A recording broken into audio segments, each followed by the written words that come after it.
Yeah, welcome everyone to Cloud Computing and Big Data. Today we have a practical lecture about data mining and recommended techniques in the cloud. A very interesting lecture using different types of clouds. But before we go into the material of this practical lecture 11.1, let us review what we really learned in the more conceptual lecture 11. That was given actually as an invited lecture by my PhD student, Shadi Barakat.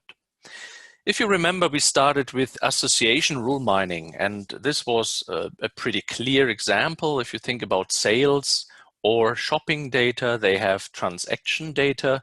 Some call it market basket transactions.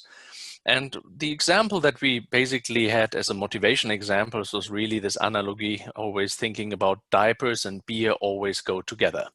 And it's actually not the other way around, which is an important consideration in association rules. They are basically always in one direction. There could be the case it's actually true for both, but you cannot infer from one association rule that it will be the other way around as well. And Shadi basically lifted the idea about this. This was, of course, of people that have babies that cannot go to pubs anymore. They have to buy beer to drink beer at home.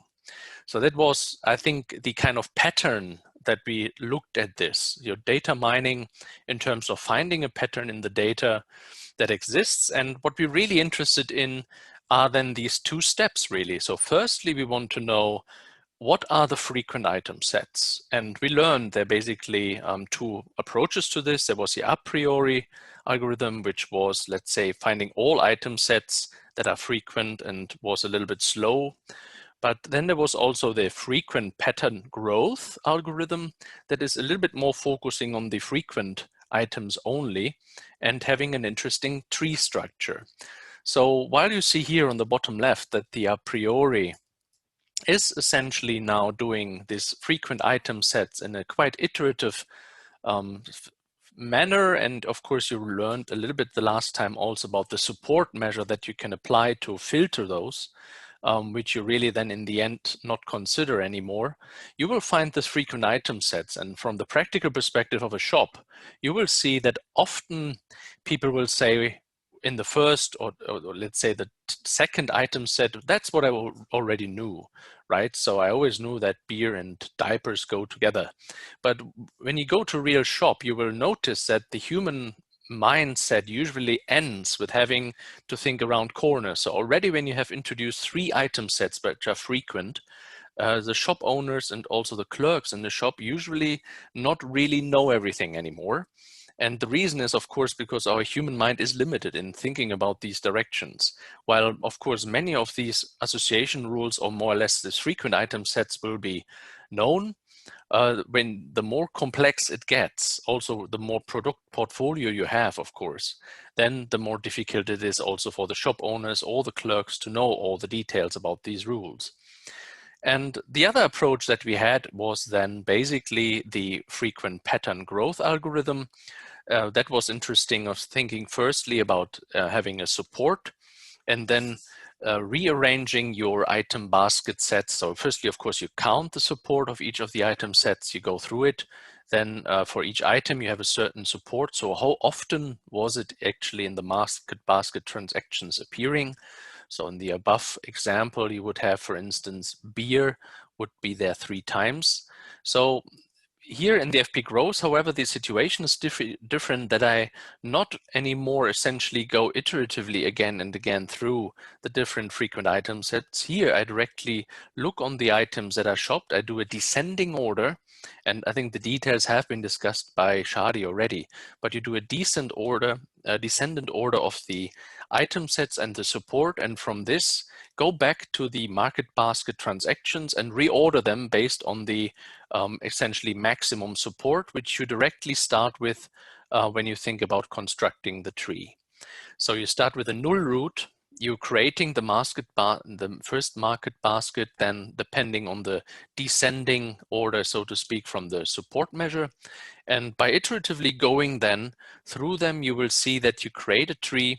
And these notions that you see here, then over time with A1, B1, will then also add up. If there's another transaction having, for instance, A, it will add to the counting here.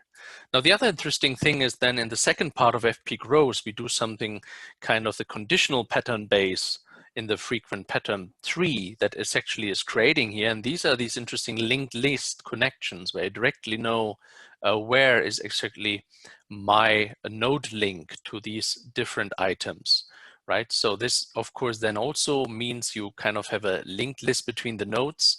And with this, it's also getting high performant.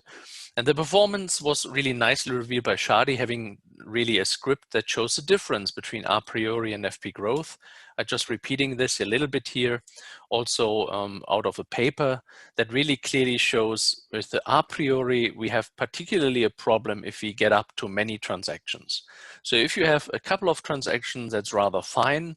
But if you really have to have millions of transactions, and you have heard how quickly it can go in production or in real settings with Shadi, last time with Parfum restores data, for instance, it's in the millions, then you already take away the message that firstly, you cannot do it serial. That's crazy. And secondly, the a priori has certain limits. So you really have to go to the FP growth algorithm. However, finding a FP growth algorithm that is parallel, that scales, is also a question mark. But we will also come back to this question today. Now, in this other part of the course, you basically have seen that you could also use deep learning in a sort of way of mining product data, right? When you think about, we had in a shop, a typical clerk is facing a customer, and who is asking then essentially, I want a perfume that looks like a gold bar. And I don't know the name. Of course, everybody of knows that is Paco Rabanne, I'm sure, but this one doesn't know it. And it appears that this is a frequent pattern as well. So many people don't know the perfume. They just know how it roughly looks. It's a teddy bear that you have seen, or it has a strange look like a hand grenade. This is even existing as well. So in a sense, what you could do now of saying, because we have a database which essentially does not have any information about color or shape, funny enough, when you go into the production databases, they don't have the word gold bar, looks like a gold bar inside. It has lots of information about being vegan, maybe, has all sorts of information about different types of, smell ingredients, so to speak. So lots of interesting aspects about the data, but shape is largely unknown and color as well. So what you could do, and what Shadi has shown, is you can basically train a pre-trained network and perform transfer learning, which means you have an ImageNet trained one that is already recognizing a lot of shapes. And instead of reusing this completely, we basically shifted this fully connected classification layer here and adopted it to our needs, which was essentially putting shapes to different, products we have already in the database, like a gold bar, but you have also seen the cocktail shaker or the red wine Cantier. So this is an automated way. Think about, there are lots of perfumes, and of course you can do this in a manual way as a human, but if you have a machine automatically tagging, using this mining technology with deep learning, you of course gain a lot of time. And with a small helper script that also Shadi was basically put alongside the deep learning framework, you also can identify quickly the majority of colors in the image, right? And with this, of course, you answer the question. You can directly ask the DB, the database, as a clerk, a gold bar, and then suddenly this Paco Rabanne is actually showing up. So the interesting thing is, by being deep learning automated, we get rid, and this is what you see a little bit here down there, you get a little bit rid of this bias that we humans have. And we discussed this in the form of this. For some, it's actually a vase, and you see it has quite some significance about vase here. But it's also red wine. So if you're a red wine drinker, you definitively know that's a decantier. You'll use it quite often, but people that don't drink red wine very much, they might consider this a different thing. So, and with this, by putting more text into this database, of course, then you are more, let's say, more objective to what this actually could be than ever human manually sitting in front of the database could ever achieve. The same was true with the diamond here, or in some, they see it actually as a cocktail shaker, or in other areas. So I think there was also a kind of spotlight. So, and this continues really a lot of those, which I better don't show. You would be amazed how perfume bottles these days look like. I encourage you to go into a store and have a look. We have quite some interesting examples here. So in a way that was really a practical lecture, it showed you that these are the things we really daily apply in research projects with shop clerks, with different data sets, initially with Piper parfums in Germany, but also now we're looking at basically gaming shops. We have also a wine seller that we're working with very soon, and also Thalia bookstores. So there, of course, you can take now these algorithms, these ideas, the shopping basket analysis, or the deep learning to mine product tags and apply it just to different branches and domains. But I leave it there for you to really try it out yourself, because of course, as you know, this is a practical lecture, so it will be associated with one of our assignments, which is in our perspective here now the final assignment of the course. Assignment 3 is all about, trying a little bit FP growth yourself, and also essentially a priori. You have already the Jupyter notebooks uploaded, so you essentially can start today. But also don't forget, assignment 3 is reiterating on the MNIST dataset, thinking a bit about, using also the Google Colab with this interesting example of deep learning. But let us come to the practical session today. I will do some data mining techniques with you in the cloud. We will have a different cloud so that you have a very broad coverage in this course, which is of course a learning goal, that you're not just biased with Microsoft, Amazon, or Google. There are also very different clouds. We have seen the EBM cloud in the last lecture from Shadi, has an SPSS modeler, which is quite famous actually in the data science. So many people use SPSS modeler. But however, today we will use rather the Helmholtz Data Federation that you also will use in your assignment. I will show you a little bit the way, because the assignment description is relatively, not so extensive, because essentially you have this directly listed in this lecture here, right? So you always can link back to practical lecture 11.1 and know how it's working. We will look on the MLextend library introduced by Shadi already. In this particular cloud environment, there's a surprise, it's not installed yet. And one of the learning experience of this practical lecture is really this pip tool, where it is a Python package installer that you incredibly use often whenever you go into different cloud vendors. Because usually you have that a specific package is not there that you would like to have, let it be from TensorFlow to Keras up to this MLextend library for using essentially data mining techniques. We have a very quick review of Apriori and FP growth in the retail shopping data examples. And then we start in the first part really understanding recommender systems a little bit, and how you could use it, let's say, in a more serial manner, using, for instance, a surprise package. But then in the second part, we really come to a very interesting example that is, of course, again in assignment 3, using the Google Colab environment. It's also interesting in more ways than one, because we use TensorFlow, but not for deep learning. We use it for tensor operations, so multidimensional arrays. So this is, of course, interesting to see that these technologies can also use for different purposes. And our purpose is to create a collaborative filtering recommender. And we will look a little bit on these different recommender systems and how they differentiate between content-based ones. For instance, when we look at this in detail, key to understand really the benefits of collaborative filtering recommenders is the idea of automatically learned embeddings. And we will come to this and differentiate this again to handcrafted feature that you have, and we make an example. And the implementation of this collaborative filtering we have today, we will see there are many of those. Singular value decomposition, matrix factorization is just another one. So you find different ones that you can use with different optimization algorithms like SGD, that you already know, stochastic gradient descent, but also with alternate least squares or other algorithms. We will have a very simple embedding model at the beginning to really understand what embedding really means. And to also give you some practical example what you could do in industry when using these, I include some consideration of the crisp DM process in context of each of the step. That was already also touched on from Shadi, the last lecture. And now we will do and go back and forth in this again and again to show you a little bit how that reflects in practice. With this, we fulfill a couple of promises that came out. Of course, some of them have been addressed in lecture 11, but some of them are now also actually addressed as part of our practical lecture. So when we start and you have your assignment, you will see you have to use Jupyter with a so-called Jülich Supercomputing Center. That's one of the centers where I'm working. We had this already introduced before. So the idea is to connect to this. And when you do this, then you basically have to register. And I will demonstrate this a little bit here. So go out of the presentation mode and go to the Jupyter JC. So here you see I have already some older notebooks running, a data science notebook that I just maybe stop and delete here. And I have to log out to demonstrate you how it works.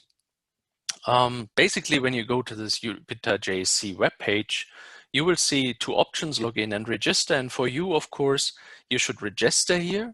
And you see what you can access with it. You can use different supercomputers like Jewels, Jureka, or the deep systems you already know, the modular supercomputing environment that is also there. But also you will find the HDF cloud that we're going to use today with the data science.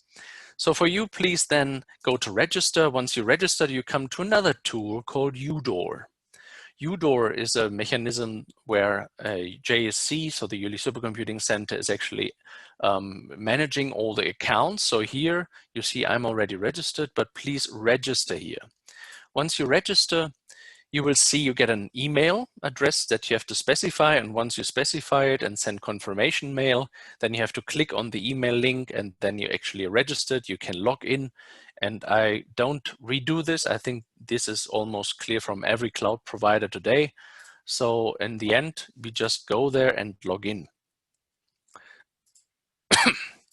And essentially, this is also what you see on the slides. So when we come now to the idea of using then to Jupyter JC, you have here the register mechanism, your email. And what you do is when you get this email and you log in, you have essentially to join the JOINT-AML project, which is my Joint Artificial Intelligence Machine Learning Library. But you specify this JOIML and just mention student in class. And what happens is that I see your requests inside this UDOR when I log in order to actually grant you access to our cloud systems. So once this is done and you will get a notification by the system that you actually are accepted for this, you can start to log in. So how that practically looks like, you can imagine. I will demonstrate this again. You go here. By now you have already registered, so you can simply log in and use your UDOR account that you actually received. Once you signed in, obviously you got a lot of choices here. We talked in already the practical lecture 01, what a Jupyter Lab is. So it's a large environment than just Jupyter notebooks. But you're now inside essentially an academic cloud based on OpenStack that we will also reveal soon what OpenStack really is. And when you say you want to do a new Jupyter Lab, you have several options which reflects the supercomputers you have, like Deep, Eureka, Jewels. But here you see HDF, the Helmholtz Data Federation Cloud. The image, you see it's based on virtualization, like in basically Amazon, like in MS Azure. You can have a Spark notebook, a new Spark notebook, which is on version 2, but also a typical R notebook, if you like. TensorFlow is there, of course. For us, it's enough for using data science right now for the examples I want to show you today. And then you basically just want to start. It will take some time, usually a couple of seconds. And of course, this could be also sometimes that it hangs, right? Or that it actually doesn't work for some reason. So my suggestion is maybe come either back in 20 minutes or come back basically the next day. There could be just maintenance be there. This is just, let's say, a still relatively new service that we offer here in the academic environment, which is of course free of cost, and that makes it attractive if you consider AWS and the services of cost that we always discussed.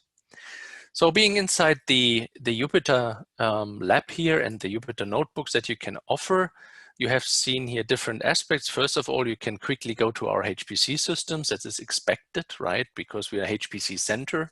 But what you also see is B2Drop. That should ring some bells if you remember for the European Open Science Cloud, which is one of the implementation of an academic Dropbox to share data with others. So you see this is an interesting cloud, and the most things I'm just talking here are of course also basically here on the slides. Note that of course OpenStack I will provide much more information on this in lecture 13 once we come to this lecture.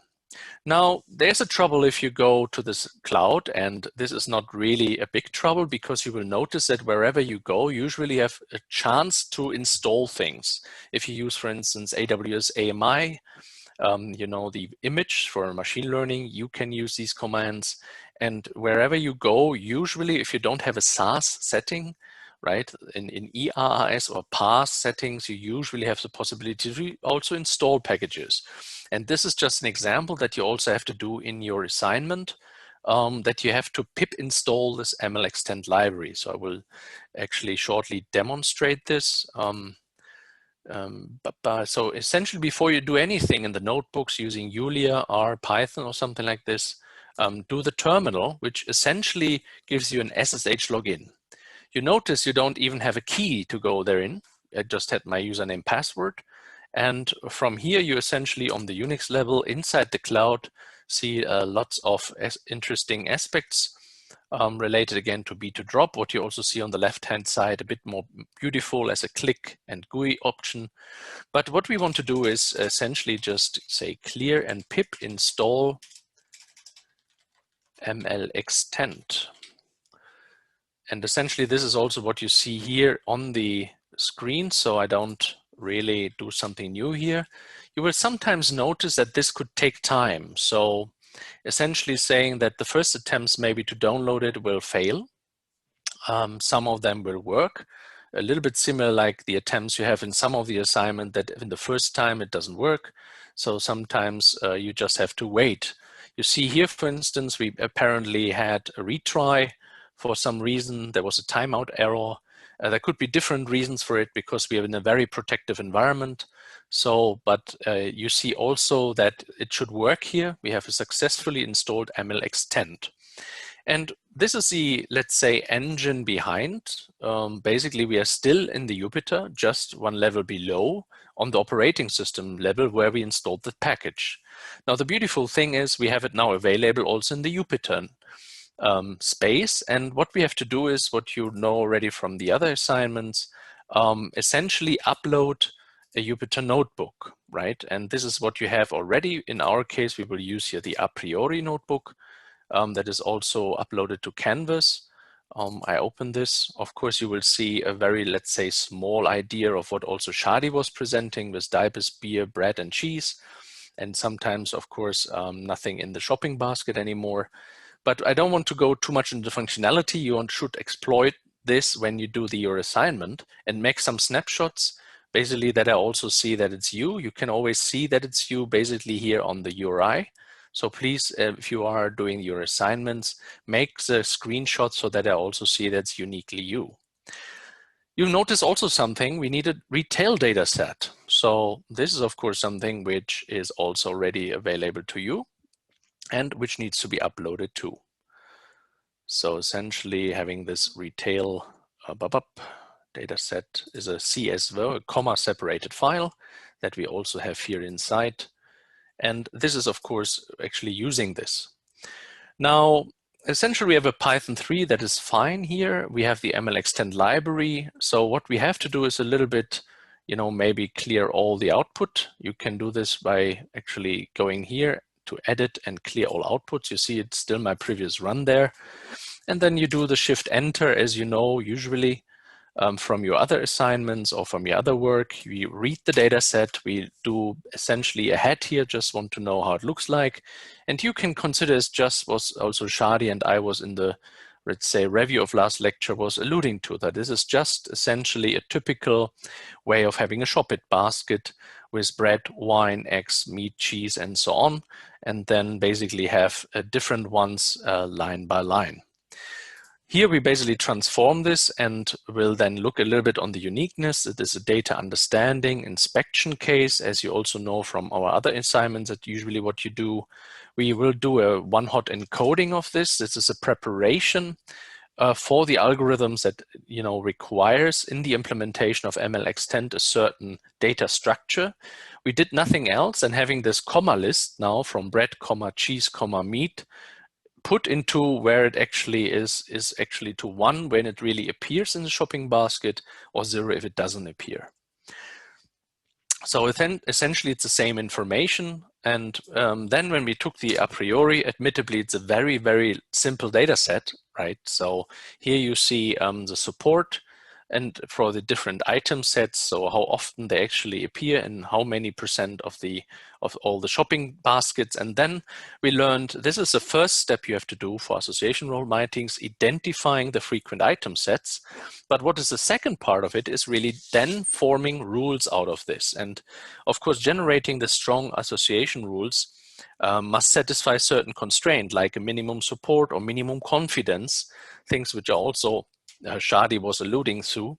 And from this, you can essentially here as an example, the bagel will often be, then bought with bread, or someone who buys bagel also buys bread, to a relatively high confidence here that you have. It's not so often supported, so it happens not so often, but still you have basically one of these association rules. And now when you play around with this, you can have different minimum thresholds. And this is, of course, a hyperparameter, so to speak, you have to work on. It's the same as lift leverage, which is a little bit the idea of the assignment. Look behind these words, look a little bit what it means, and make a screenshots basically related, where I also see that you really executed this and you're already done with the assignment. Of course, you're free to play around. There are bigger retail data sets in the web, so I welcome you to download them. You play around with it, use it, and of course we can have also office hours discussing it. So this is really the a priori. You have seen essentially everything what also Shadi was already presenting. And just to go back a little bit to the slides for you as a documentation, right? So essentially everything I just demonstrated is also in the slides that you can always refer to it. We basically have to go to the Jupyter. When we are in the Jupyter, we extol the ML extend when we are there, and can then actually have just a Python notebook to be used. Then we can already use the ML extend. You have seen it's executing. Once I did this, basically I have to think about that. Of course, also the data needs to be uploaded, right? This is important. And then you have here all the steps with a one-hot encoding until you also have the configuration parameter that you really can, fine tune. And this is how it usually likes when you do it in practice. So in a way, you have tons of rules which suddenly come out of there. So a shopping clerk or a shopping boss or whoever owns a store is not interested in that. There are too many of these rules. So you have to pick, let's say, in the first discussion, maybe the top 20 rules, discuss it with them, and then actually maybe in a field test in a flagship store, really try it out and monitor it over 3 months to show that the sales really increase if you do certain tricks with it. For instance, putting it on different side of the store, so it has the longest path through the store. One of the main ideas of this is to keep the customer as long as possible on the shopping area. I know it sounds strange to you, because we as customers, we want the opposite. We want to have everything maybe in one corner and go out as quickly as we can. But of course, chances are if you move around the store to collect a couple of other items, such as sweets and stuff like that. And when we now come to the FP growth algorithm as a demonstration, it's really no big other surprise. We load the FP growth notebook. Instead of using, however, already a kind of retail data set that exists, I just wanted to demonstrate you a case where firstly, we use ML extend again, of course, but you can also create your own shopping baskets very easily using essentially pandas and data sets here. You see we have here a data set where we create our own shopping baskets here, and you can nicely already with a transaction encoder, which is already provided by ML extend, transform this to a data frame that is also then supported. Oops, now I did this error here, not executing this before. As I said in earlier practical lectures, you always have to make sure that you go from top to bottom. You have seen what happens if I miss out to define the data set, then I have no data set to transform or to do a transaction encoding with it. So the transaction encoding you see in a way is again the 0 and 1 here encoded as false and true. So also there, no big difference. And basically, again, you see now the FP growth algorithm. is perhaps coming to different items, to different support, and to different solutions a little bit, and also in a much faster pace because we have the 3 algorithm I was alluding to. So now if you load a bigger retail example that you find on the web, for instance, and load it with FP Grows, you will see considerable differences the bigger the data set is if you compare Apriori with the FP Grows algorithm. But in a way, that's not really what I really require in the assignment. Of course, it would help to see that you really used it, but if you want for the assignment, it's enough to have it here executed and make some screenshots where I see here on the top with your user ID, you really executed this and it was working. You may play around a little bit here with the minimum support and see that there will be several differences if you execute it, depending on the idea of how often it's really then again represented in the shopping baskets. And this really is all I wanted to basically present in the beginning here. When I think about really having a practical demo in the second part of the lecture, we will come back, of course, to another Google Cloud environment to do another demonstration. But what I also found important for you is to say the following in the remaining lecture parts here of the first course hours. Think about that data mining, statistics, and machine learning are really hugely overlapping. Everything which is data science today really don't care very much if it's statistics, data mining, or machine learning. You would go with one operation that you just find suitable. And we see this especially in the second part of the lecture. We every time go back as machine learners in the toolbox of statisticians. You go back as a data mining and use statistics. And so forth. So essentially all of this is in this data science field really overlapping. And today, what's really also main theme is the requirement for computing. And one example you had already when I think about here the k-means clustering, which in one way some people would say it's a machine learning algorithm. It's an unsupervised machine learning algorithm. Others would say clustering belongs to the world of data mining, especially k-means clustering. So this is really overlapping. And in the way you don't care, if you have a given problem at hand, you search for the algorithm you have to basically support and implement a problem. Now, when you see another example that we will go in the second part of the lecture much more deeply into is the recommendation engine. So using collaborative filtering via Google Colab, I was already showing you this, which is quite interesting because in a way you data mine the pattern of this viewing that is inherent in the so-called rating matrix. What is a rating matrix? You can quickly see that there are lots of movies that you see here on the bottom.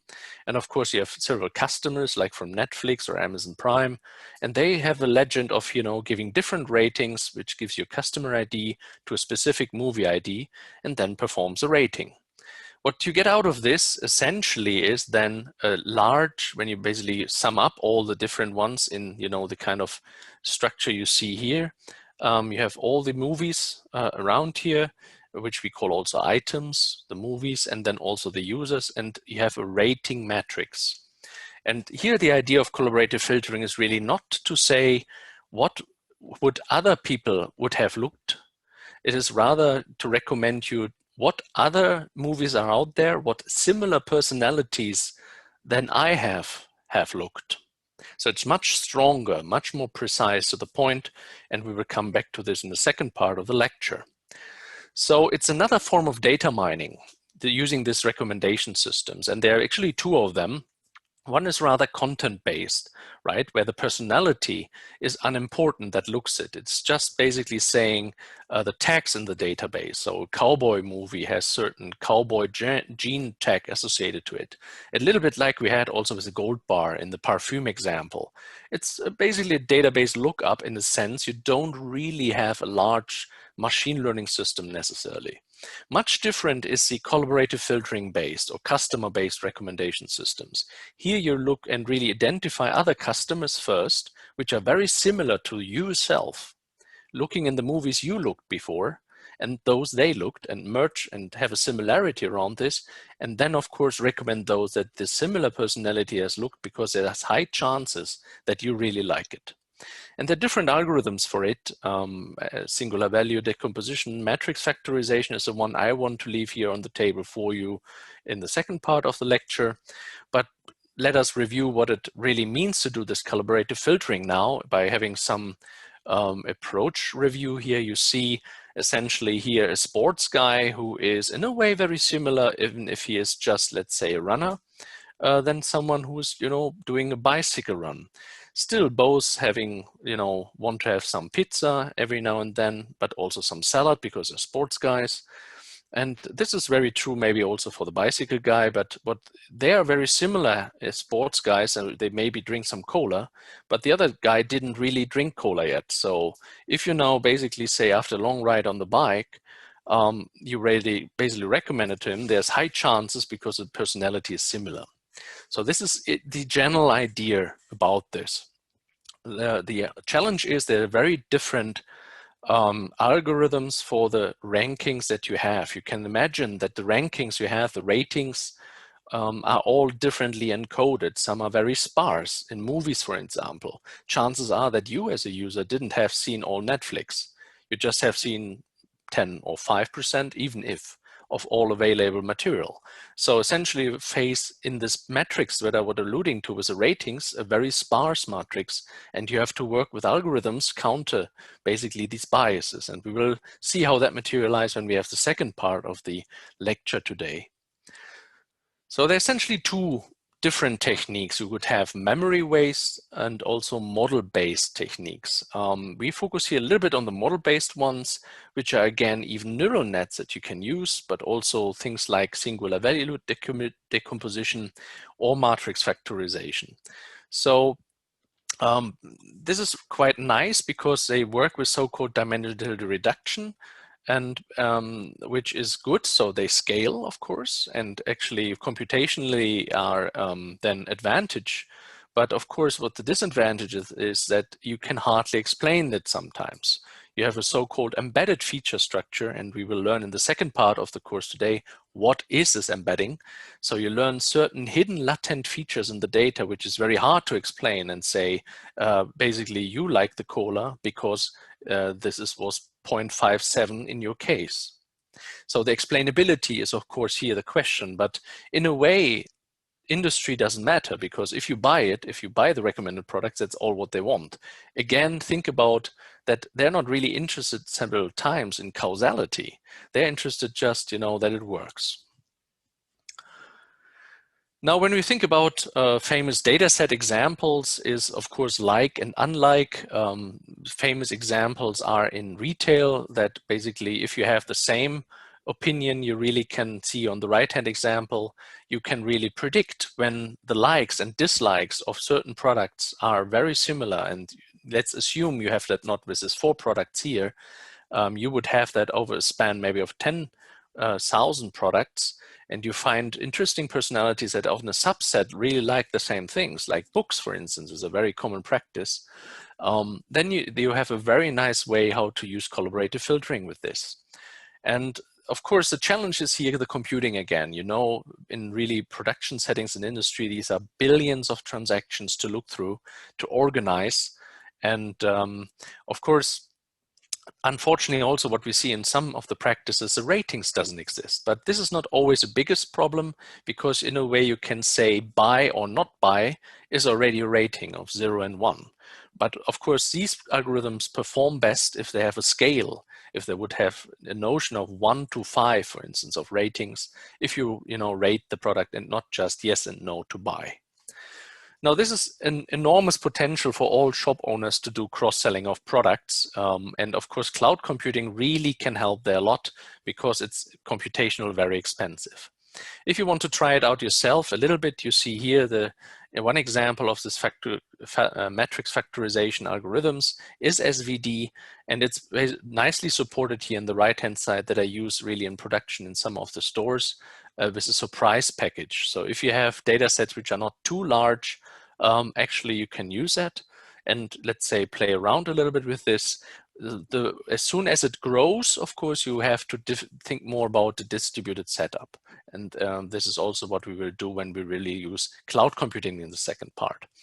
Also then in the second part, just as a refresher here, is a systematic process that we will come back in the second course hours again and again. We will actually go through this process to show you it has really practical significance, and also see a little bit where the learning takes place and why we have to jump back often from modeling to evaluation and back to modeling, then using another model or regularization, and then back to evaluation. So in a sense, you have a really flexible move through all of these different phases here. And this is really, for the first part, all I wanted to say today. So we break here and continue in 10 minutes.